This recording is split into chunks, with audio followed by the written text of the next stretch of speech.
பிரதமர் மோடி, எடப்பாடி உள்ளிட்டோர் மக்களுக்கு கொடுத்த எந்த வாக்குறுதிகளையும் நிறைவேற்றவில்லை என்று தமிழக காங்கிரஸ் கமிட்டி தலைவர் செல்வ பெருந்தகை குற்றம் சாட்டியுள்ளார். காஞ்சிபுரம் மாவட்டம் படப்பையை அடுத்த கரசங்கால் பகுதியில் இந்தியா கூட்டணி வேட்பாளர்கள் அறிமுக கூட்டம் நடைபெற்றது. இக்கூட்டத்தில் ஸ்ரீபெரும்புதூர் நாடாளுமன்ற தொகுதி வேட்பாளர் TR பாலு, காஞ்சிபுரம் தொகுதி வேட்பாளர் செல்வம் ஆகியோர் வாக்குகள் சேகரித்தனர். இந்த நிகழ்ச்சியில் கலந்து கொண்டு பேசிய செல்வ பெருந்தகை, திமுக அரசு மக்களுக்கு சொன்ன வாக்குறுதிகள் அல்லாமல் சொல்லாததையும் நிறைவேற்றியிருப்பதாக தெரிவித்தார்.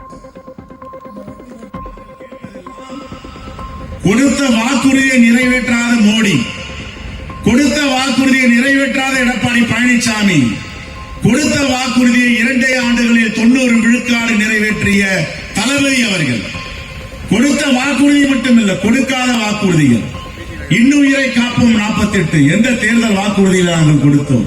தமிழ்நாட்டுக்கு வழிகாட்டி மாநிலமாக, முதன்மை மாநிலமாக முதலமைச்சர் அவர்கள் எடுத்திருக்கின்ற முன்னெடுப்பை நாம் உறுதி செய்ய வேண்டும். இந்த 2.5 ஆண்டுகளின் ஆட்சிக்கு அச்சாரம் கொடுக்க வேண்டும், உத்தரவாதம் கொடுக்க வேண்டும், அங்கீகாரம் கொடுக்க வேண்டும் என்றால் 7 லட்சம் 8 லட்சம் வாக்குகளில நம்முடைய வேட்பாளர்கள் வெற்றி பெற வேண்டும். எதிர்த்து நிற்பவர்கள் டெபாசிட் இழக்க வேண்டும் என்று உங்கள் ராஜ் நியூஸ் தொலைக்காட்சியில் திங்கள் முதல் வெள்ளி வரை தினந்தோறும் பிற்பகல் 2 மணிக்கு உங்கள் பகுதியில் உள்ள குறைகளை நேரலையில் தெரிவிக்கும் புகார் பெட்டி நிகழ்ச்சி. பங்கு பெறுங்கள், பயனடையுங்கள், காணத் தவறாதீர்கள்.